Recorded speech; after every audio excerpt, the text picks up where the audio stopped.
The Mariners were able to win game 3 of the New York Yankees series here. Joe and I are going to go over all 3 games and some of the mistakes that were made and where the Mariners should have been at the end of this series. We're then going to talk about those base running mistakes and what it kind of says about the Seattle Mariners as a whole. We'll then talk again about the playoff standings for the Seattle Mariners because they do still have an opportunity. And until this team is mathematically eliminated, we got to talk about it. And then we'll wrap it all up by talking about the upcoming Texas Rangers series down in Arlington. Thank you guys so much for watching episode 123 of the Hit It Here podcast, part of the Bleav Network, available on all your favorite podcasting platforms. Be sure to give us a 5-star review. And this is the section 181 episode, Joe, which is in left field. I think it's like the left field bleacher area. Yeah. I don't maybe they have season tickets out there. Just maybe, representing section 181, man. Yeah. Nothing wrong with that. Respect to them. You know, if I remember correctly, that's where the Maple Grove was. Okay, maybe a big fan of that. If you had to pick a section for you to represent, what section would you pick? It'd be section 325. Of you course. Think so? Has to be. Yeah, Not not the stairwell out in center field or something. Something random. The stairwell in center field episode. Exactly. Doesn't flow as well. It doesn't really flow at all, if I'm being honest with you. Just like this ad read into Bet Online. Thank you to Bet Online for being a sponsor for the Hit It Here podcast. Bet Online is the world's most trusted betting platform and your number one source for everything football. Bet Online has every stat, every matchup, and even live odds and spreads to bet on during the games. And yes, I know baseball season only got about 2 weeks left, but guys, the football NFL regular season, it's in full swing. And if you think you know your stuff, get in on the $200,000 mega contest and pick 5 games against the spread every week for your chance at weekly prizes and a share of $200,000. Head to the website today to get in on the action. Bet Online. The game starts here. A flawed game plan led the Mariners to demise in the first game of this Yankees series. Bryan Woo had his worst start of the year, and against the Yankees offense like this, I mean, I don't want to say give him the benefit of the doubt, but if there was ever a start for Bryan Woo to kind of come back down to earth, it was this one. And then the tone also really kind of fell all into one moment in the bottom of the first inning. I mean, you lose this game 11-2 regardless, but bottom of the first, you have a 3-0 count. Victor Robles tries to steal home. Had he gone maybe as soon as Luis Gil bent down, he's safe. He's probably safe by 3 steps, but unfortunately, that's not how it happened. And the rest of this game, I mean, it was an ugly game to watch. You didn't really strike out a ton. I mean, 9 strikeouts, it's not terrible, but you to go 0 for 8 with runners in scoring position. You leave 11 on base.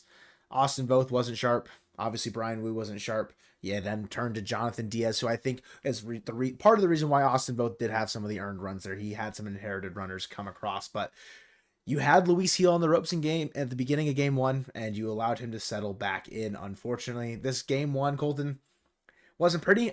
I don't even think you want to talk about it that much, so feel free to just kind of skip on past if you want, but up to you, dude. Yeah, we'll talk a little bit more about the pure stupidity from Victor Robles here in a minute.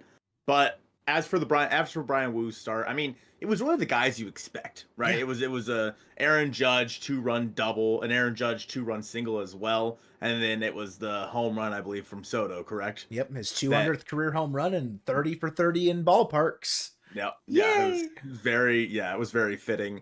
Bryan Woo, like you said, didn't have his best stuff in this one, but it just really showed how good this Yankees offense is.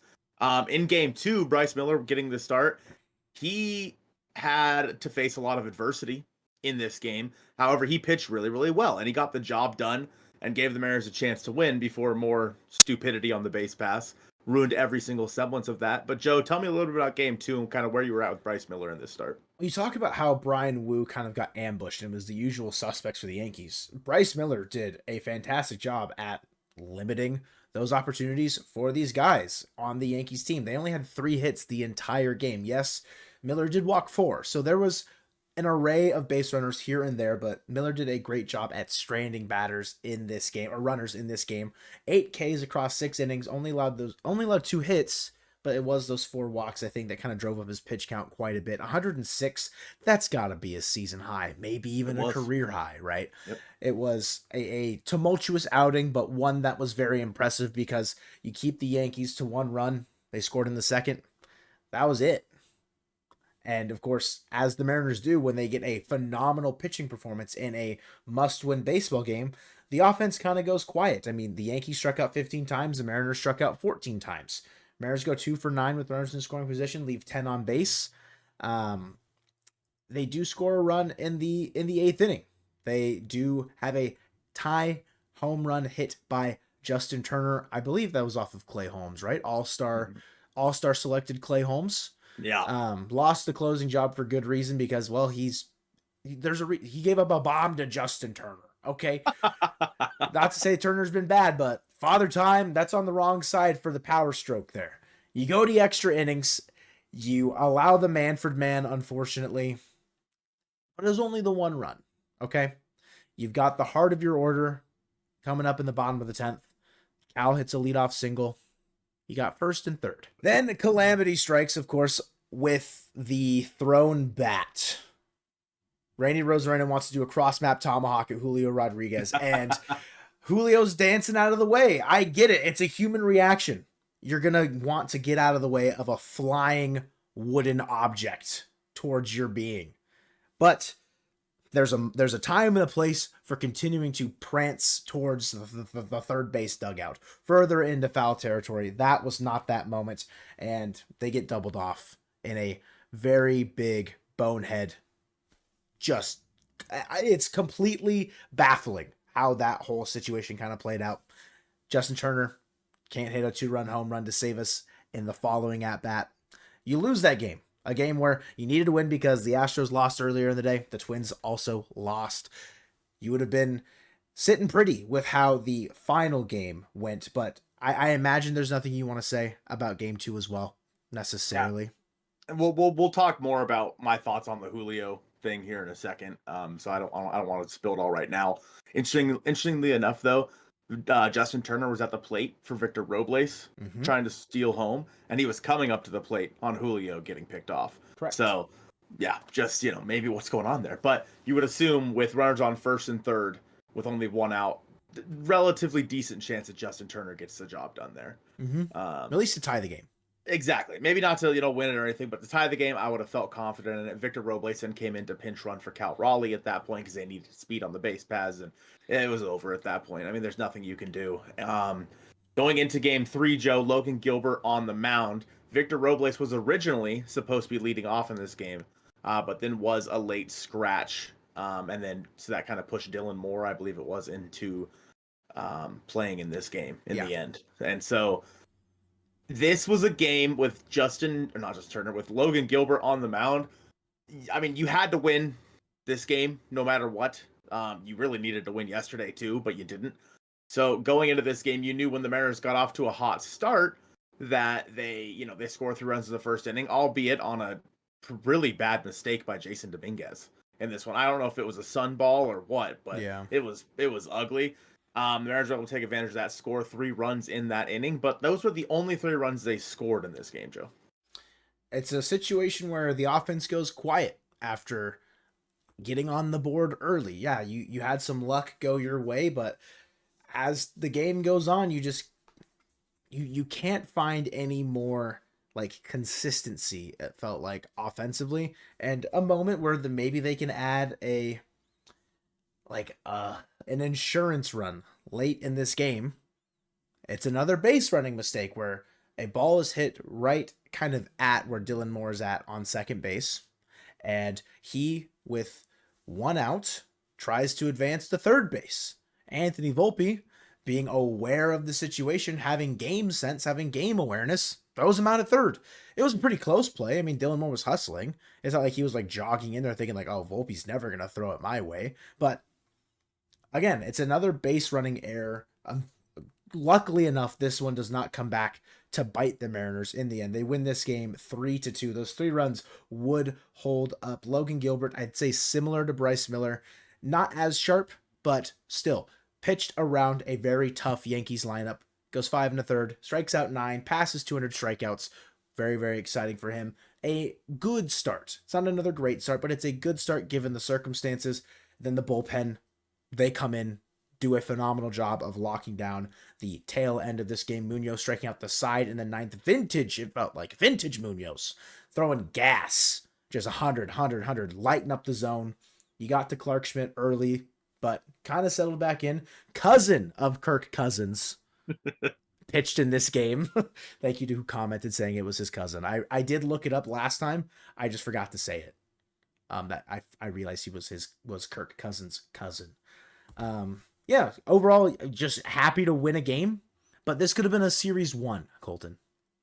An important game to win because the Twins did lose on Thursday. Again, they also lost on Wednesday, and would have been nice if the Mariners could have picked up a game there. They would have been going into the game on Friday being only a game back, and that would have felt really good. But unfortunately, it is not the case here. Logan Gilbert, like we said, pitched really well, crossed 200 strikeouts, will cross 200 innings probably in his next start, which is going to be pretty solid for him. I have a hot take, Joe. Are you ready? Yeah. Logan Gilbert is already a top 10 pitcher in Mariners history. Not a hot take. I think I agree.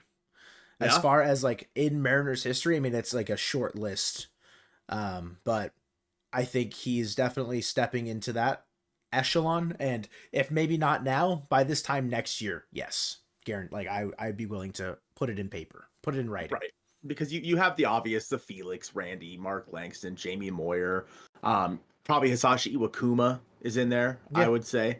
But like Logan's in there. He's got to be at this point. Like I'm trying to find guys that like Freddie Garcia, you know what I mean? Like might be up there. But it's very difficult to come across starting pitchers. Let me rephrase that. Starting pitchers, because we're not going to bring in Andres and Edwin Diaz, etc. But yeah, I think that's kind of where I'm at with that. I'm just avoiding talking about it, Joe, because it makes me mad. But we don't have to be talked. No, we don't have to if you don't want to. Yes, we do.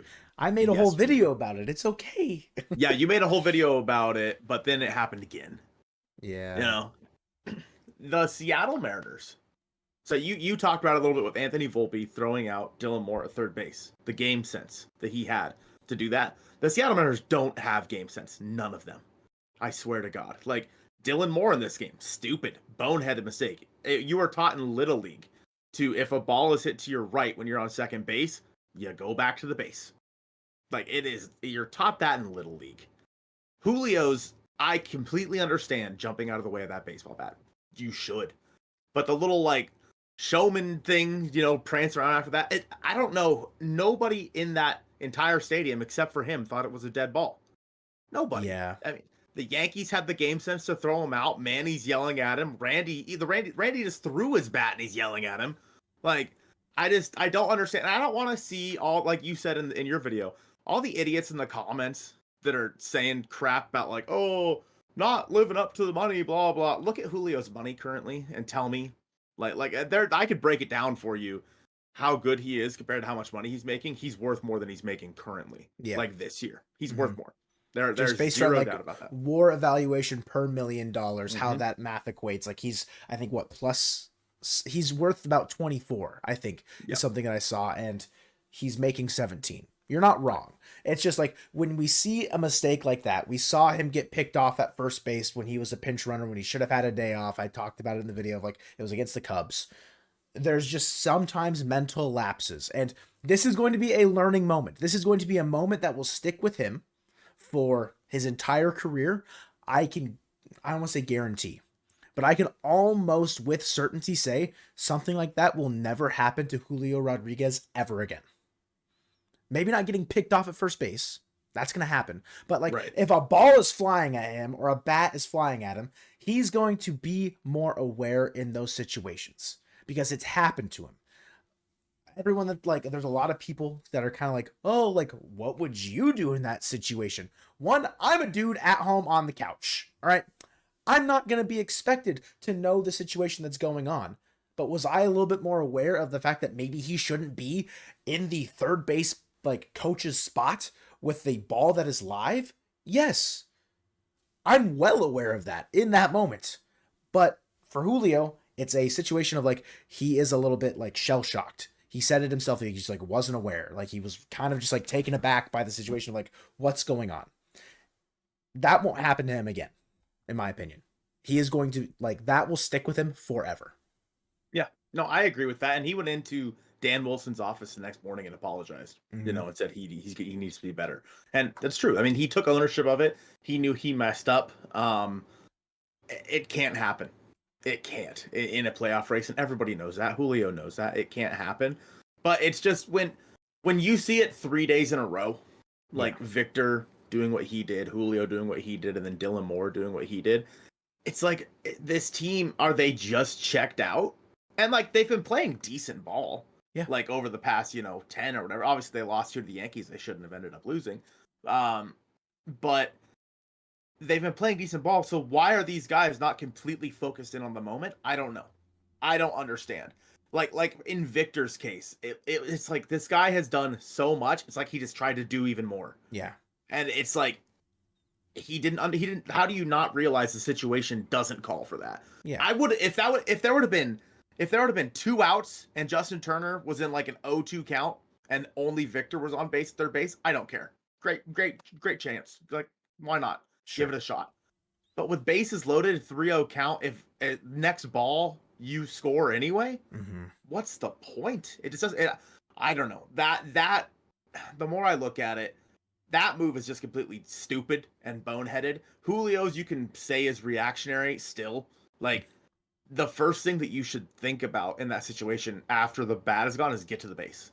Like I don't know. Like when I played baseball, it was me in Little League. I was like, okay, after the pitch is thrown, back to the base every time. And like, I think what's interesting is had he gone back to the base, like even if he didn't sprint back to the base or something, they weren't going to throw that ball. They weren't going to try to get him out on that. Heads up play by Jazz Chisholm, running over to third base. Absolutely heads up play by Jazz Chisholm. A guy who's known for being showboaty and whatnot. Recognized it in the moment. Takes one to know one.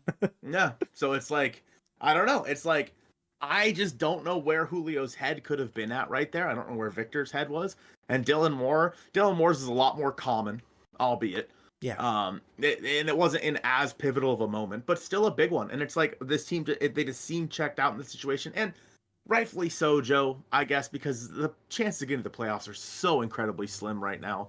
But the Mariners did pick up a game today on the Minnesota Twins. We won't know about the Astros game until later this evening, but they did pick up a game today. So there's always still that opportunity. And the thing that's like a tough pill to swallow is like you picked up a game today. You could have picked up a game yesterday as well. Something that you had said, and it's like you could be even closer to being on the cusp. And unfortunately, the two teams in front of you, the Tigers and the Twins. Tigers are on a roll. Just swept the Royals, winners of their last 4. Guardians walked off the Twins back-to-back days. So it's like a kind of two sides of the coin there. Of like you've got a team surging in the Tigers that are ahead of you, but you've also got a team in the Twins on the opposite side that are kind of faltering at the right time for you. But you'll need the Tigers to definitely come back down to earth and somehow, some way start scuffling, because the Mariners don't have a chance if both of those teams don't scuffle. Like you needed all those teams around you to play basically like 500 and below baseball. And the way that the Tigers are playing, it does not seem that way. It's nice that the Twins are. It's maybe giving us a little bit like false sense of security, a false sense of hope. The fact that we are kind of climbing closer to them. Because, I mean, just a couple days ago, us and the Tigers were tied. We were tied with the Tigers, and they have now taken, or at least they're tied with the Twins in that spot. I don't know who owns the tiebreaker between the Twins and the Tigers specifically, but the Mariners 2 games back, technically 3, counting that extra game that you need since they do not own any of the tiebreakers in this situation. You're looking at the wild card. I look at this division 4.5 back. You've got 9 to play. It could be 4 if the Astros do end up losing, but they are facing the Angels. The division feels gone, in my opinion. You have to sweep Houston and hope that the Guardians are playing for the 1 seed in the playoffs. And like you have to hope Houston goes like 0-6 in their last game, like last stretch of the season. I think if you want a real chance at the division, and that is just not plausible, in my opinion. What is more plausible is the Tigers, who were a 500 team for a large part of this year, kind of falling back down to earth. And the Twins, I think they've exceeded expectations a little bit this year, given how much like hit was taken to their pitching staff from the previous year. I think this is more the team that I expected them to be, is 4-6 in their last 10, be a little bit over 500, but I wouldn't be surprised to see them finish like 83-79, go 3-6 in their last 9 games. And that's what it's going to take for the Mariners to get past them. But it all comes down to who the Tigers are these last 9 games. The Mariners can be mathematically eliminated from the division, I believe, as early as Sunday if they lose all 3 games against the Rangers and the Astros win, I think. As for the wild card, obviously it's a little bit different because you're playing with multiple teams there.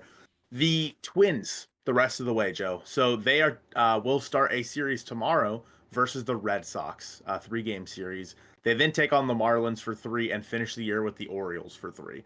So, I mean, in terms of the Twins, they've played really poor baseball lately. So, I mean, maybe they do end up struggling versus the Red Sox and the Orioles. The Marlins suck.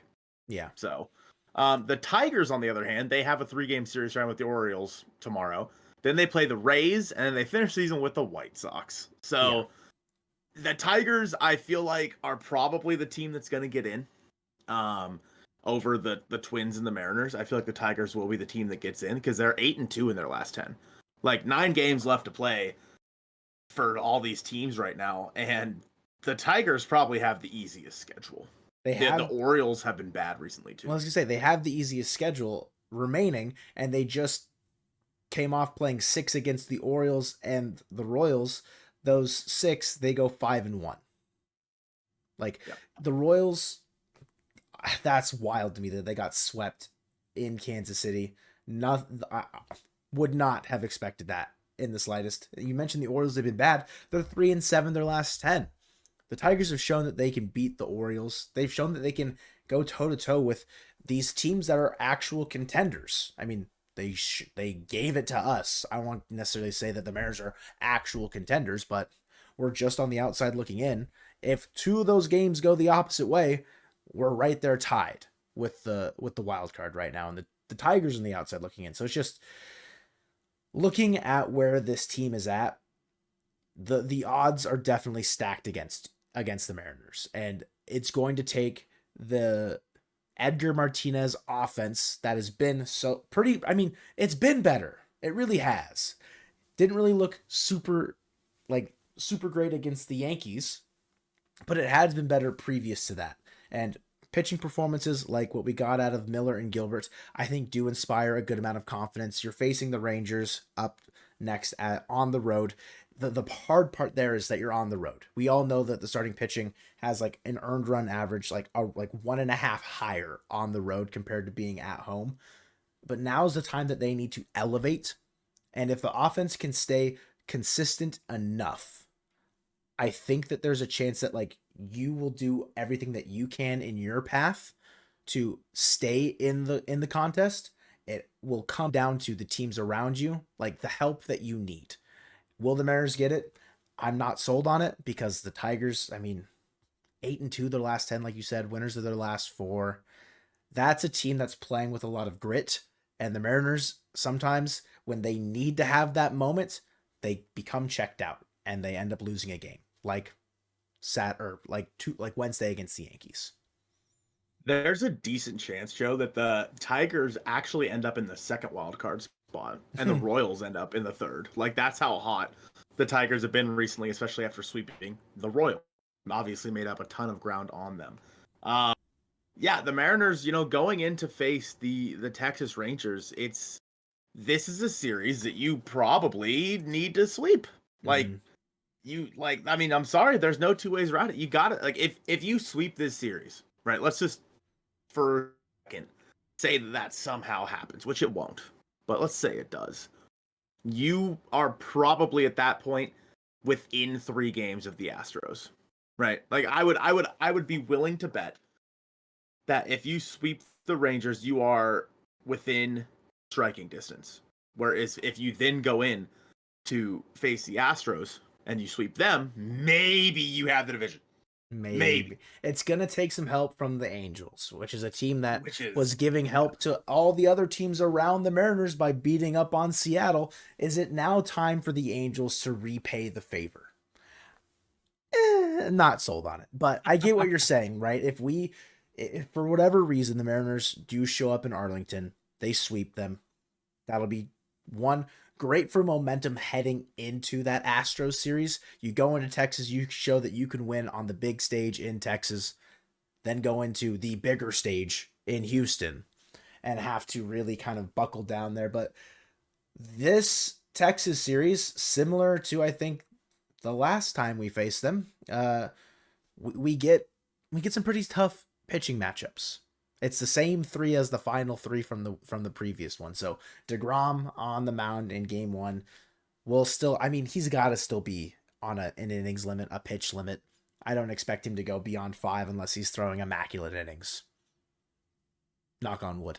He's like opposite George Kirby, who, again, we just need him to be vintage George. He has done it. He did it in his last start. You need that level of consistency out of him. Now is the time that he needs to rise to the occasion. And I've got good faith that he can.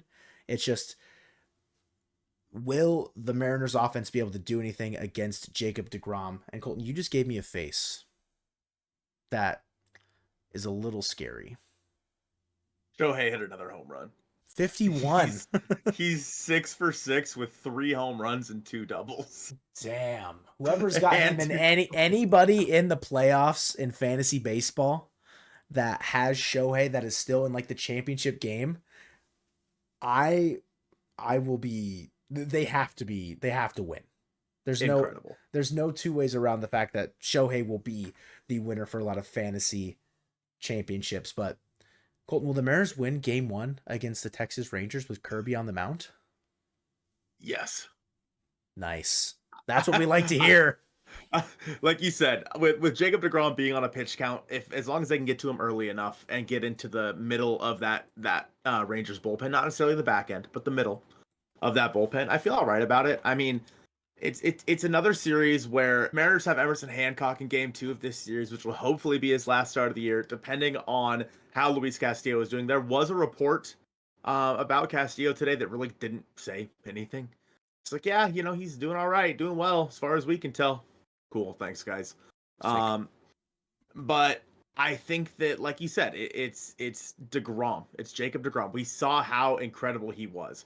The Mariners have to drive up his pitch count in game 1, Joe. And if George can go out there and do what he did basically last time he faced them, I'll feel all right. I will feel okay about the way that this game will go.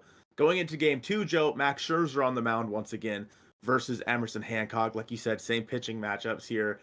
That one's a little bit different. I mean, sure, I would rather face Scherzer than deGrom, personally. But with that being said, you also have Emerson Hancock on the mound. As long as he can go out there, give you 5 with like 3 or less earned runs, I will feel okay about that. The thing that's weird about, not necessarily weird, but obviously there's no day off. It's where we finished the Yankees series today that you're hearing this. Friday night, you're in Arlington. There's no time really for the bullpen to rest, and Gilbert goes 5 1/3 on Thursday. Doesn't really go as deep as maybe you needed him to. Taylor, I think, has done back-to-back days. Like, you'll have Colin Snyder available for Friday. Like, looking ahead, just like how the bullpen's going to shape up, like, it's going to be a grind, I think, for the bullpen through this weekend. You have to hope that Kirby, I think, gives you at least, he has to at least give you 6. If he gives you 7, chef's kiss. Emerson Hancock gives you 5, that'll be okay. He has to just keep you in the game. I will say I'm not as confident as I was when he was pitching in T-Mobile, mainly because he's in a friendly environment. Now he's in a hostile environment. Different offenses, different timetables, but last year when Miller and Brian Wu started in Texas, they got ambushed to all hell. If the same thing happens to Emerson Hancock early and they go down early in that game, that's one where I think the game could really snowball. And you might be, I will say like you're looking at an 11-2 scoring line similar to the first Yankees game, because I don't know if the Rangers offense is really that potent, but it'll be an uphill battle for sure with Hancock versus Scherzer. I hope he proves me wrong. I really do. If it's his last start, go out with a bang. Go 6 shutty. So get your career high in strikeouts. Go double digits. You're not really a strikeout guy, but why not? Go for it. Just live out there. Let it eat. Okay? I sound like my dad. Yeah, a little bit. The final game, Sunday. It's a pivotal one because with Bryan Woo on the mound, you saw that he's imperfect. He's not, you know, he will be vulnerable, I think, in that start of like he's coming off his worst start. He knows how good he's been. It's a situation of like getting in back into the right mindset. I honestly think for how poor that start went, he went 5, right? I Like think so, yeah. he ate 7 earned runs or whatever. Like they put like they let him go out there and be like, hey man, you have to keep going. Like Well, that's the thing. I don't think he was pitching necessarily poorly. no, it's just like he was allowing the big hit to happen, right? Mhm. This Rangers offense does not have as many guys in that lineup that will then punish you with the big hit. And I think opposite Andrew Heaney's he's a professional. He's done it for a long time now. Opposite Bryan Woo, you have to like your matchup there to at least win the final game pretty safely. The first 2 games, the pitching matchups, they're a bit tougher. That final one, Bryan Woo, he's been lights out. Andrew Heaney, 3.89 ERA on the year, not great, but a 5-14 record. The Rangers do not like winning when he pitches. Okay, they just, for whatever reason, they want him to have one of the worst win-loss records, a true baseball stat in 2024. I don't know. I like the Mariners' chances of at least winning this series, but of course, you lost the series to the Yankees. This turned into almost must sweep territory, like you kind of said. I think at worst, Joe, if the Mariners want a chance at making the playoffs, at worst they can go maybe 7-2, and they will still need some help. Oh yeah, Like if that's the case. I do have bad news. Even if the Mariners went 1 out, right, they would still finish below 54%. that's so Shame. sad. Shame. 54% is 88 wins. The most they can get is 87. No, I know. Not our 54%. But you know what? What would be winning the division right now? 54%. So no. Maybe Jerry was on to something, Joe. Stop it. Obviously, the rotation is set up for the Houston series. Hopefully, the Mariners can make it through this Rangers series, so that Houston series still matters.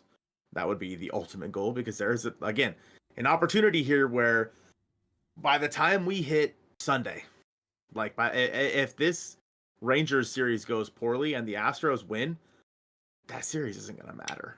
Like I said, the Mariners can be mathematically eliminated from the division, I believe, by Sunday. Maybe it's Monday, but nonetheless, the Mariners still have a very big uphill battle the rest of the way in this season. That is going to do it from us here on episode 123 of the Hit It Here podcast, part of the Bleav Network and presented by Bet Online, the Dustin Halama episode of the podcast, and go Mariners.